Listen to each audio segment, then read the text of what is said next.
Office of Enforcement. Like I mentioned earlier, we have 9 regional water boards in California. Your regional water board is headquartered in Santa Rosa, and it covers the whole North Coast. I mean, down to the upper edge of the Bay Area, and then kind of makes a big kind of triangle inwards. You got Del Norte County, you got Trinity County, you guys got part of Siskiyou, right? It cuts way over. It's a big region. And being headquartered out of Santa Rosa, it's rough sometimes for the folks from the regional board to be able to get to all the places and make contact with folks. I'm going to talk about enforcement. I'm going to cover 4 areas. I'll discuss what the water boards do. I'll blow through this. I'll blow through some slides a little fast. If you want to send me an email, if you want to leave me your card, if you want to get the presentation online, that's great. If you feel like you missed something, we can get you the presentation. I'm going to talk about what we do, what to expect if you're subject to enforcement by the water boards, how you can engage the 900-pound gorilla on water quality issues, and then what you should expect from a local program. If you were to look towards your own local program, what enforcement elements should be there for this to work? Okay, what we do, we regulate a number of discharges. Greg went over these. I'm not going to go over these in any detail. But basically, we're responsible. We have a water rights side, and we have a water quality side. And we're going to really talk about the water quality side today. We're responsible for protecting water quality in California. It's different from the Department of Water Resources. They supply water. We regulate them.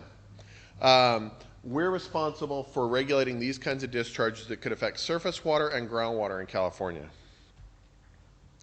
We regulate these through laws, policies that get adopted, plans, prohibitions that come up and come out of this, and then permits. Greg mentioned before, structurally, we have laws and regulations, we have plans, basin plans. Your region has a basin plan that says for this stream, here are the beneficial uses. For this stream, here are the beneficial uses. And then the scientists at the water boards look in standards books and they say, well, for human contact recreation, here would be the protective coliform levels. And for chlorine, so they'll look at all the beneficial uses and they'll look at numbers to protect those different ones. And maybe for invertebrates, you got a low copper number. Maybe the copper number is pretty high for the ag use because that's not an issue. So the beneficial uses in the plans drive the standards and the limits that are going to be in the permits. That's significant for you to know. And it's significant because, like I'll tell you in a minute, we enforce the permit. We don't enforce water quality. We enforce the permit. So the permit has to be right.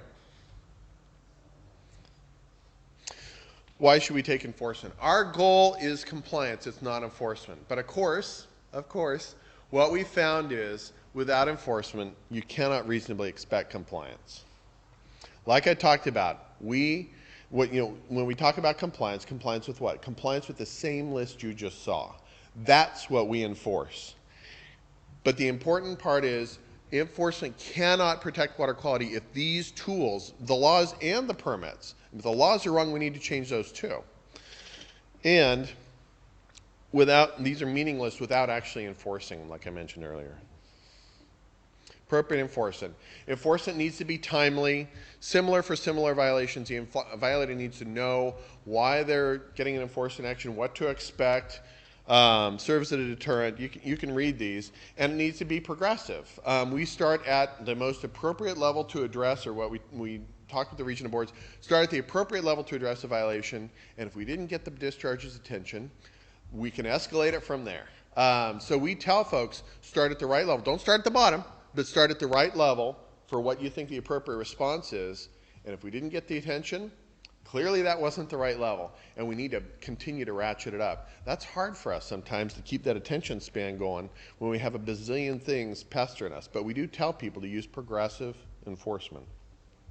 Basic enforcement authorities, I won't go through these. You can find these 100 places for what our authorities are. Enforcement actions, the kind of stuff we do. 3 main informal enforcement. We get a lot of bang for our buck on informal enforcement actions. Calling people, having that regular contact, that's time consuming and not easy. But we do get a lot of bang for our buck, and we do make use of these informal enforcement tools. Even the notice of violation is an informal tool. There's no statutory authority for our notice of violation. It's a creation of the regional boards. But we use it to good effect. It's a scary title on a staff letter. Formal enforcement actions. Notice to comply, it's like a field ticket for certain types of violations. Technical reports, we have a lot of authority to require people to give us information. We can go out tomorrow and say, you're going to give us information on what these groundwater impacts are, and I want it by this time, and I want Wells Punch to do this. We have really robust authority to require information. We have really robust authority, those next three, TSOs, CAOs, and CDOs, we have really strong authority to require people to do stuff. We can tell people tomorrow, you're going to go clean that up, and I want it done by this time, and I want to see an engineer's report that it was done. The water boards have strong authority. And our ACL authority, that's our bureaucratic euphemism for penalties. We can issue millions of dollars of penalties, as I think Arcata is well aware of with the mandatory minimum penalty. I'll talk about MMPs in a bit. And then we can kick stuff to the AG or local district attorneys for criminal action. Normally, when folks get their permit and accept their permit, those are the limits and those are the standards. We expect that they're paying attention.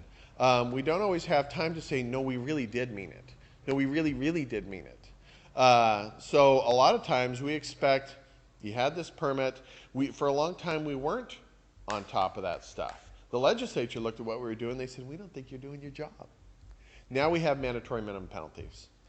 They said, for these kinds of violations, you just lost all your discretion on this. For certain violations, you will assess $3,000 for that violation, and you will collect it. So we do have some discretion. We do try to work with, I know the regional boards try to work with the discharges, particularly people who they know are going to comply or generally going to comply. But a lot of times we need to get right to enforcement to correct the behavior and change it and move on. This is another way to split those up. I always tell people you should be thinking about enforcement actions in two ways. Actions that direct future compliance, how do we get you back into compliance and make sure that you're doing the right thing, protecting water quality, and actions that address past violations, penalties, kicking you to local law enforcement, things like that.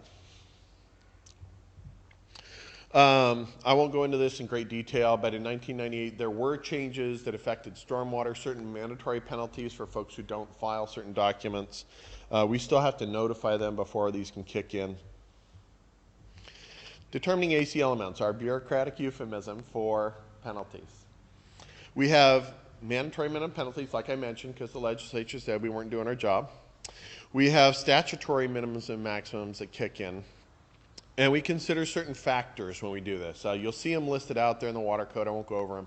But basically, the factors that relate to the discharge, nature, circumstances, extent, gravity, degree of toxicity, and factors that relate to the discharger. Culpability, history of violations, cleanup activities that they undertook, and then economic benefit. This is another area where the legislature said, we don't think you're doing your job. So for ACLs that we issue, for surface water discharges, we are required by law to recover the economic benefit. Economic benefit is any savings or monetary gain derived from the acts or failure to act that result in the violation. Basically, we're required to look at, did they save money? Is there stuff they should have done, training they should have put in place, manuals that should have been developed, information that should have been passed along, equipment that should have been purchased and put in place.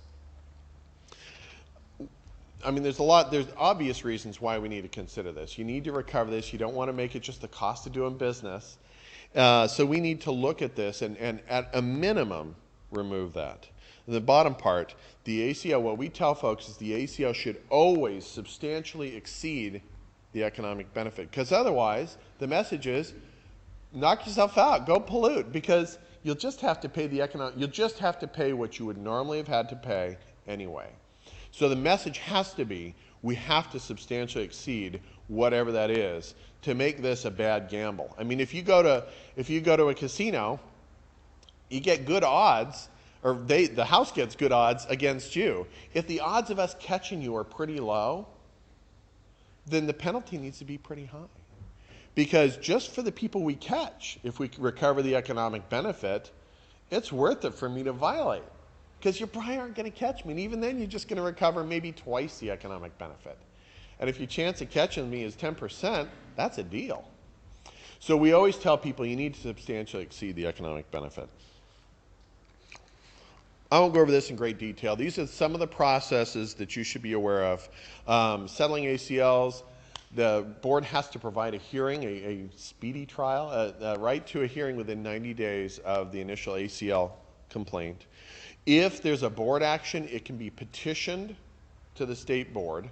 A regional board action can be petitioned to the state board within 30 days. You only have 30 days from when the regional board acted or chose not to act. You only have 30 days. When it's day 31, you send in a petition, we're going to say, too bad, you had 30 days. So that's an important timeline. If there's something the regional board did or didn't do, intentionally didn't do, like decided they wouldn't do something, the clock starts ticking on day one. You got 30 days. And then appeal to the courts. If you appeal it to state board says, get bent, we support this, or yeah, we want to do this, but not this. It can be appealed to the courts after that. SEPs, Supplemental Environmental Projects. I hate SEPs. This is where someone gets one of these ACLs, a penalty, and they say, you know what though, how about if we use that money to build swan's nests? Or to remediate this area. In theory, they're good. I mean, they're a good thing. They're keeping the money local, they're providing a benefit, but they're a pain in the butt to oversee. The burden comes on us to oversee this stuff. What we always tell folks is, to the extent possible, put the burden on the discharger to provide information so that at least the burden's on them to do this. The boards like it. The board members appointed by the governor like these SEPs. So you should understand, if you get a penalty or if someone else does, this is something that will probably be supported by our system, is these concept of SEPs in lieu of actual payment of just the money. Compliance projects, a little bit similar. For these MMPs, they said, gosh, we put this MMP thing in place, but the legislature said, this is not working out well. And so for small, poor communities, they put in an exception and said you can do a compliance project. If your community is 10,000 people or less, or it's a rural county, and there are certain factors, they were recently modified, I won't go over those. But basically, there are ways that you can use the money for facility upgrades to come back into compliance in some cases. Environmental crime, you should understand there are environmental crimes task forces. You have one in Humboldt County that meets periodically. It's organized by a circuit prosecutor who works with the local DA's office. They're like a loner DA who comes and helps with environmental issues. Citizen suits. Under the Federal Clean Water Act, folks have a right to do a 60-day warning of, I'm going to sue. So you got 60 days, US EPA or Water Board, to do something about this, because I'm telling you right now, I'm going to sue. So there are citizen suit provisions, but right now that's only for the Federal Clean Water Act. How you can engage the water boards. This is kind of that second part, and this is just the one slide on it. The water boards are the 900-pound gorilla. We don't always act real fast. We aren't always cutting edge, although we try to be. But good Lord, we can bring some serious actions in a hurry, and either assess penalties or stop projects. We have a lot of authority to stop stuff, and we're better actually at stopping stuff than at kind of progressive change. It's just kind of the nature of a bureaucracy. But these are some ways that you could engage the water boards to act. You can contact the regional water board. Certainly you can attend their meetings. They meet about monthly, maybe every 6 weeks or so, depending on the regional board and where they have them.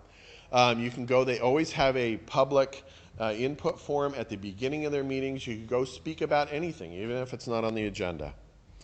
Cal EPA and US EPA, there are complaint lines through the Cal EPA websites. All the BDOs have a little button that says file a Cal EPA complaint. You can do that. They come into the state board if they're water related. What's that? Sorry. Boards, departments, and offices. But anyway, the folks under the Cal EPA umbrella, that's the Water Board, the Air Board, the Department of Toxic Substance Control, Department of Pesticide Regulation. Cal EPA has a complaint line that you can file electronic complaints. US EPA does. These are good ways to provide this input. We shoot it out to other regions. You can comment on proposed actions, permits, plans, enforcement actions as they come up. Like I said, petitions, Environmental Crime Task Force, and then you have the citizen supervisions. This is important for you to know. This is how you can engage the 900-pound gorilla. So, the third point, things that you should watch for if you're subject to enforcement by us. These are all things to really pay attention to. If you get a notice of violation, that's often a precursor to something more serious. Notice to comply, any order directing action. Don't ignore these. Because we look at those and it's like, well, we told them, they had their chance. So if you get an order directing action, don't ignore those, because that's like free game for us to just go in and just move ahead quickly with enforcement because we took an action and it was ignored.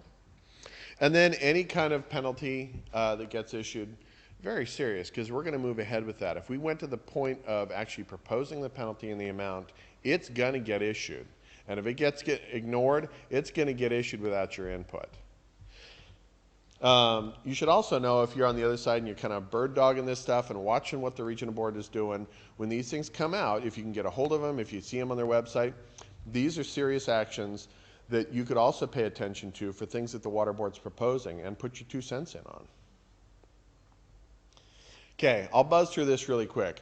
If you have a local enforcement program or you wanted to have a local enforcement program, these are some of the elements that you should expect. You need to understand a proper program is like a 3-legged stool. You take away any of those legs and that sucker falls down. So you have to have clear requirements, that's that permits and plans thing. Evaluate compliance and take appropriate enforcement action. Establish requirements. I won't go through this in detail. You need solid laws, solid things on the books, solid local regulations that say, here's what you have to do. You have to have that before you can have any kind of effective enforcement. You have to be able to evaluate compliance with those requirements. So the second leg of that stool, first one's have requirements. Second is determine if they're actually complying. And that's hard, because you've got to stay on top of that. Usually we try, at the water boards, it's a big honor system. We tell them to tell us when they violate. And sometimes we do, if we have time, we do inspections, and we certainly try to get to the facilities, but it's a big honor system, and that's not uncommon. But you have to be able to evaluate compliance. Other agencies, self-reporting, compliance inspection, complaint responses. We get complaints that come in about water quality, and you find out, no, it's really because the guy's pissed off about the other guy's cow. So we get complaints for all kinds of reasons, but they come in, and they're often valid complaints that we need to deal with, even though that really wasn't why the neighbor was filing a complaint against his neighbor. And then ambient monitoring. That's harder for us. There's some of that that's done out of the state board and out of the regional boards, but that's a lot harder. It's just checking to see what's going on in the environment. And then the third leg of that stool, taking appropriate enforcement action. You saw this list before. Timely, consistent, informs the violator. These are the elements that should be happening if your local program takes enforcement actions. And then to recap and summarize, enforcement cannot protect water quality without a strong foundation of enforceable requirements and a reliable process for determining compliance with those. If you have a local program, all these 3 elements need to be there for it to work. So that's it. You have regional water board enforcement coordinators at each regional board. There's a map on the back of the whole state and how the regions are split up, and the enforcement coordinators for each. Your enforcement coordinator for Region 1 is Tom Dunbar out of the Santa Rosa office. His name and number are on there, and his email address. You can contact him. State Water Board's Office of Enforcement, where I work, you can contact us. If you're upset about something, you don't know who to contact, if you're pissed off because you think the regional board's not doing stuff, we can work with them and try to figure that out with you. You can contact us. Cal EPA, other state agencies, US EPA, headquartered out of San Francisco for their Region 9, which is the US EPA region that covers California. Yes, I do. And local district attorneys and task force.